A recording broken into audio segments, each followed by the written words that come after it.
Good to go. Awesome. But yeah, I just wanted to first off apologize because I know we were supposed to do this in December for Oh, your all good. All Christmas. good. Yeah. And then because I was in northern or northwest Indiana and we got pelted by a whole bunch of crazy weather the night we were supposed to Yeah. do this. And I was like, well, should I just take a chance and hope that the internet holds out, or take my sister's advice? And because she was like, yo, the internet's going to go out. I just don't know when. But Yeah. so, yeah. No worries at all. Cool. All right. Let me get one thing squared away. And then basically what I'll do is I'll do an introduction. I'll introduce you and we'll just kind of jump into it from there. Perfect. Sounds great. Cool. Awesome. All right, we're good to go. Good to go. Cool. So if you're ready, I'll do the intro and we'll do this. Awesome. Cool. Welcome, everybody, to another live and amplified livecast. I'm your host, Tom Quiet, and we are back at it again with another amazing podcast. Today, we have a very special guest. We have Jordana Bryant. How's it going today, Jordana? Great. How about yourself? Doing well. You know, it's getting to be that weird time in Texas where the weather is bipolar. We were like 80 degrees on Friday, and today it's like 30. So, Oh you my know, gosh, that's crazy. I mean, to a lesser degree, but I still feel like the same thing is happening in where I am in Pennsylvania right now, and even in Nashville. Honestly, I feel like everywhere the weather has been so weird. Like one day you go out and you're like, "Oh, I could be in a short sleeve t-shirt," and then the next day you have like a parka on and like a yep, hat, and, yep. and you're like, "It's freezing." Yep, it's weird. And then like next week we're supposed to be in the 80s all week, and I'm like, it's That's January. crazy. Like this isn't Florida, Oh this my is gosh, Texas. So yeah, that's it's crazy. Although I am envious of that warm weather. yeah, I feel that. So first off, I want to thank you for taking the time to sit down and chat with us on the podcast. I know we don't have a whole lot of time, so I just kind of want to jump into everything. You're originally from Pennsylvania, but you kind of live in Nashville now. What was it like growing up in Pennsylvania?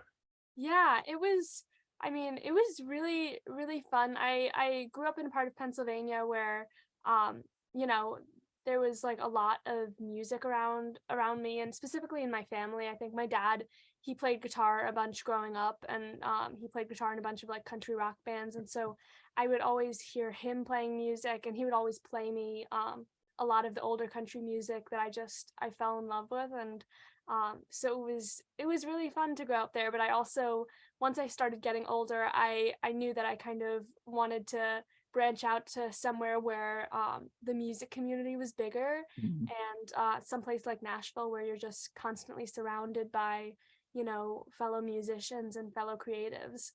Yeah, for sure, for sure. Nashville is definitely one of them places. I'm also seeing it down the road from us here a little bit down in Austin, where it's becoming a nice little New York to LA type situation, which is really Yeah. interesting and makes me glad that I made the move to Texas, because it's like, as much as I want to be in Nashville, at least I'm only like an hour or two from Austin, so it's really kind of a nice trade-off right now. So Yeah. um, so you grew up in Pennsylvania. You said you were in a very musical upbringing. Was your dad kind of the driving force behind who, or like the type of music you were listening to, or was it just kind of coming from all over the place? Yeah, I'd say he definitely had a big impact on the music I listened to. I mean, on one hand, I would hear like, from my friends at school and stuff, this like more contemporary pop music, but then I also from him would hear a lot of the more classic country music, and he also, would play me more of like the 80s rock music, and I think Mm. that really had an effect on my musical style, because I feel like now my style is kind of combination of what I grew up listening to, both from him and from like friends and outside influences. So I feel like now my style is kind of this blend of older country with contemporary pop melodies and stuff like that. And so I'm really grateful that I got to be exposed to so many different styles of music growing up. Yeah. I definitely picked that up as I was kind of originally preparing for the interview in December. So it's kind of interesting because I've gotten like a double the amount of time to sit down and go through your music, which is really cool. I've definitely picked up I was kind of trying to figure out if you were sitting more in the country lane or the pop realm, but then after talking to a few friends, they're like, there's definitely a subgenre there that is kind of like a cross section of both pop and country. So, Yeah. which is I think where you kind of are intentionally or maybe unintentionally trying to sit yourself. Yeah, definitely. I mean, I think country pop is so fun because you get to kind of blend a bunch of different Mm, styles, and a lot of the times when I'm writing, I really don't like sit down and think, okay, I want to make something that sounds really country or sounds really mm, pop. I kind of just try to write what I'm feeling, and write the style that I'm excited about. And I mm, think because of the music that I grew up listening to, a lot of the times it just comes out in that lane of like country pop. And I love country music because I think it's so cool how every song you can kind of close your eyes and picture the lyrics, and I feel like every song is a story, and mm, that's something that I really love and that I really want to create with my music. mm. And then I love the hookiness of some more pop melodies and stuff like that, so I really love trying to blend the lyricism of country music with the melodic influences of more pop Mm. stuff. Yeah, for sure, for sure. So, what was kind of the turning point? Like, obviously, you were brought up listening to all these genres. What was kind of the turning point where you're like, "Oh, hey, I can sing," or "Hey, music is something that I wanna pursue." Yeah,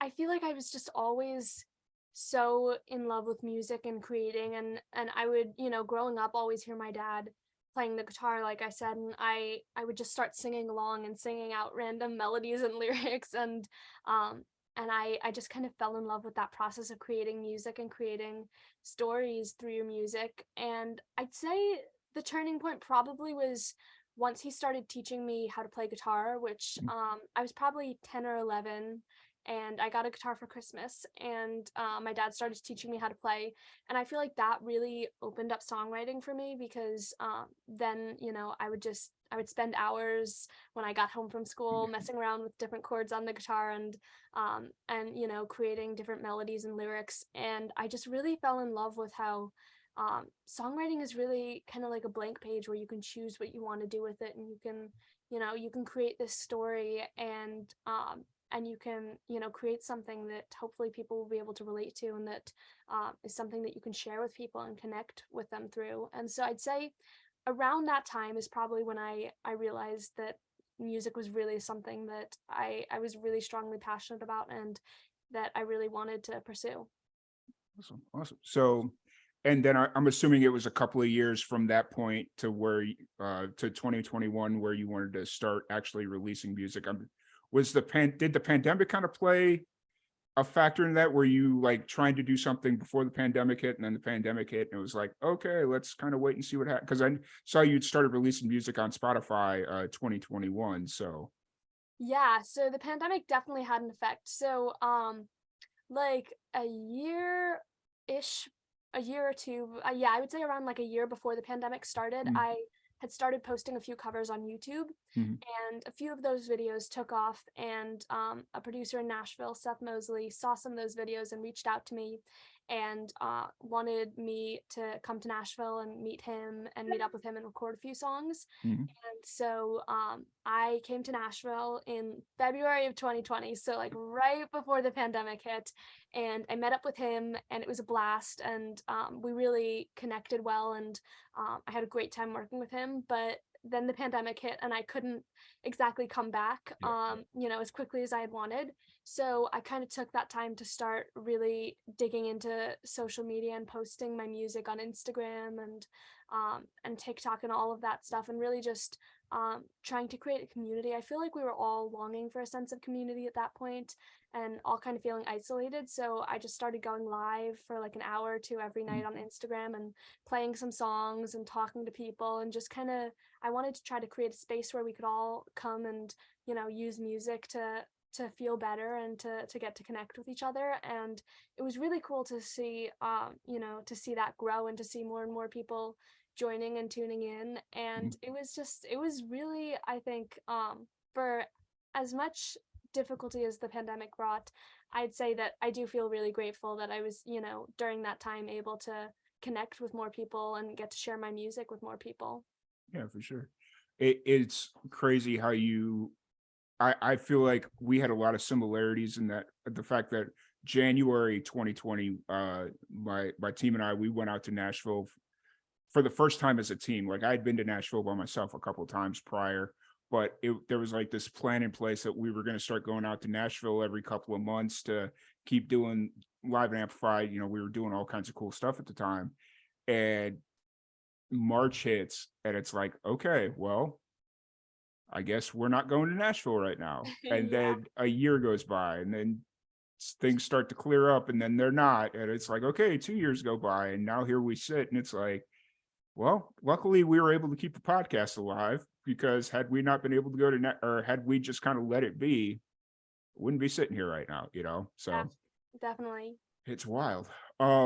So it's 2021, you started releasing your music and you released a few EPs, singles, all that fun stuff. It looks like you stayed pretty active since 2021, consistently releasing music. And like I'd mentioned, I don't know if we were on podcast yet, but we were originally supposed to do this podcast in December for your first Christmas in Love single, which was an amazing song, by the way. And when that kind of ended up getting canceled, I didn't know how quickly we were going to be able to get this rescheduled. And then I saw you start promoting Can I Get It Back? And I was like, oh, wow. Okay. Let me reach out and see what we can get set up. And luckily we were able to get it set up for today. And Yeah. so what's kind of the story for Can I Get It Back? Yeah, so Can I Get It Back? I wrote it about wishing you could get the time you wasted on a relationship back. I feel like a lot of the times when you're reflecting on an experience that didn't really go how you had wanted, you often wish you could go back and do things differently. And so I wanted to write this song about that feeling and about how, maybe if you had known that your relationship wasn't going to work out, that you could have kind of saved yourself a lot of trouble. I gotcha. Gotcha. And how long's this song kind of been sitting in your back pocket, or how long have you been working on it? Yeah, so this song, I wrote it with Seth Mosley and Zach Kale back in, I want to say, September of last year. So September of 2021. So Okay. it's been there for a little bit of time, and we really felt strongly about the song after writing it, and we all really liked it, and we knew we wanted to release it, but the question was just when.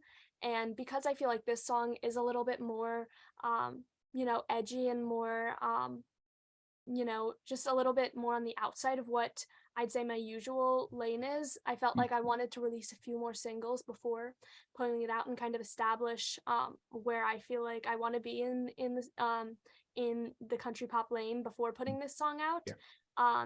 And so we held on to it for a few months, and then we recorded a music video for it back in like April Okay. of 2022. So that we've been sitting on for a few months too. And it has been hard to to have it there and not be able to share it and not be able to release it, but I am so excited that it's out now. And Mm. I really do love the song, and I love how it's a little bit different than the stuff I've been putting out recently. I feel Mm. like it's always really fun to do something a little bit different than what Yeah. you're typically doing, and so I'm really excited about this song for that reason. Awesome. Now, is this a song, since you've been sitting on it since 2021, have you been playing it at shows, or is this brand new song? Nobody's ever heard it before it was released on Friday. I have I played it, you know what? I want to say I played it at one show maybe, Okay.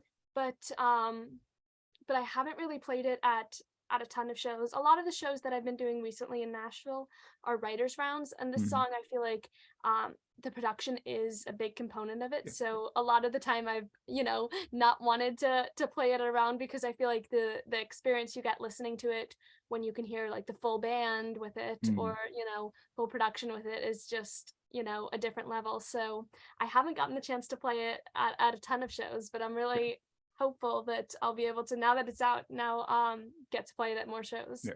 So it wasn't intentionally not being played. It was just kind of the nature in which a lot of the shows you were playing didn't lend itself to the song. Yes, for sure. And I mean, most shows I'll tend to try to play more released songs than unreleased. Mhm. So that was part of the decision too. But I always love throwing in one or two unreleased Yeah. songs to tease at shows. Yeah. It's one of those things. It's very interesting to see kind of where musicians sit in that lane because, some musicians, they like to hold on to their music, and when they release it, that's when they start playing it. But then other musicians, they kind of like to road test their music. So it's like, this is a song that they've been playing for the last 6 months at shows, and I don't know which way works best, but, you Yeah, know, for sure. I definitely think it's just a personal preference for me. I really want to put out the music that fans want and that, yeah, people are really enjoying. So I do a lot of the time really enjoy getting to tease music on social media and at shows and just see what songs people are liking because I think you obviously want to put out the songs that people are, yeah. really enjoying, but I definitely think it's just, people have different preferences. Mhm. Absolutely. So, Can I Get It Back? It's out now. It's up on all the streaming platforms and all that fun stuff for anybody that wants to listen. If you're listening live on Twitch, I'm going to put it in the comment thread. But if you're listening on Spotify after the stream, it'll be in the description below. So, if you want to listen to Can I Get It Back, it'll be there. So, with this being the first single of 2023, is this ultimately leading to a bigger project, another EP, a full length, or are you just kind of staying with the singles right now? Yeah, so I can't say too much right now, Gotcha. but I will say that there's definitely some bigger stuff coming that I'm really excited about and that, I've been looking forward to for months. So definitely stay tuned. Gotcha. Gotcha. I never know. So it's just like, let's ask if they want to say what they Yeah. want to say. It is what it is. I totally Um, get that. yeah. So it's now that the first single is out for the first single for 2023 is out, what's kind of going through your head? Like it's out, you promote it, all that fun stuff. What's going through your head right now? Yeah, I'm just really excited that it's out, and I'm also really excited that the music video is out because um, this is probably one of my favorite music videos that I've ever shot. I shot so this video and the video for another single that I put out, "Guilty," that I put out. It was the first single I put out with my label back in um, April, I think. And so these two videos we actually shot together in the span of 3 days. We shot both videos, and it was such a blast filming them both. And I'm really excited with how both of them came out. But I really do love this video for "Can I Get It Back" because I feel like you know, it's just more emotional, and because of the song and because it is about a breakup, um, I feel like the music video for this song really got to kind of show that emotion and go through that story, which I'm really excited about and I'm really excited for people to see. Yeah, for sure. So for you brought up the music video for Can I Get It Back? Um, is this something that you do with every single obviously you said you or did two music videos together, but was this something that you want to do for every single, or do you just kind of pick and choose which singles? So generally, with music videos, we'll kind of wait until we see how a song's performing Mhm, uh, to film a music video. For example, "New Friends," which is a song I put out over the summer. Once mhm, we saw that song really picking up traction and it started going viral in India, we were like, okay, let's film a music video for it. And so that one after like a few weeks of it being out, we filmed that one. But these two videos, we picked two songs that we felt like we were really excited about them being released, and we felt like both of them really lent themselves to a music video, and so we filmed those two videos for that reason. But generally, no, we don't make a music video yeah, for every song. We'll sometimes do a lyric video or something smaller, yeah, but it's always fun when you get to make a music video and really tell the story. I feel like music videos are really cool because you can kind of show what you were picturing in your head when you wrote the mhm, song, yeah. and you can tell the story visually. And so I'm really excited that this music video is out. Nice. And when you brought up that you went viral in India, I saw that on your spot. You know how on Spotify it'll show you like the what is it, like the top 5 places that you get the most views or Yes. whatever, or most Mhm. listens. And I saw it was all India. And first thing that popped into my head, because I know sometimes like Spotify links get caught into these like spam cycles and then they kind of get Yeah. spammed out. And I'm like, oh no, that's unfortunate. But then just kind of listening to you speak about it, it's like, no, that actually went viral in India, you know. Yeah, 'Cause- it's crazy. It's a funny story. So someone at my label called and they were like, are you guys running ads in India? Like, are you like buying views? Like, what's going on here? yeah. And we were like, no, we were gonna ask you guys if you were like running ads in India, and they were like, no, we're not. And so we were really puzzled Mm. for a week or two, but then I started looking into my Instagram reels and looking at the analytics there, and a bunch of reels of this song had a few million views. Mhm. And so I think from that, it, kind of the song started getting discovered in India, Mm. and it was really crazy. It got to like number 2 on the viral India Yeah, Spotify chart, and that's awesome. That's really cool. and like charting on Shazam in a bunch of Indian cities. And That's it just shows you what social media can do and how you can really, mhm. connect with people across the world through, and get to share your music with them through social media. Yeah, for sure. We went through a similar situation, but we were for our podcast started gaining a little bit of traction in France. And I Oh was my like, gosh. I'm sitting there like every day, I'm seeing that we're getting all these hits in France. And I'm like, what is going on here? Like, I'm not running ads in France. I haven't had any musicians from France on. And then I just kind of started paying attention. And then I noticed not only was it our podcast hits, but it was also our website hits. I went to the back page Wow. of our website and like it wasn't on the same level, but there was a definite little uptick in France. So it was just kind of like, huh, okay, that's interesting. So, Yeah, totally. um, so the singles out now. Are you? What's your show schedule looking like for the rest of the month? Are you? How often are you actively playing shows? You know.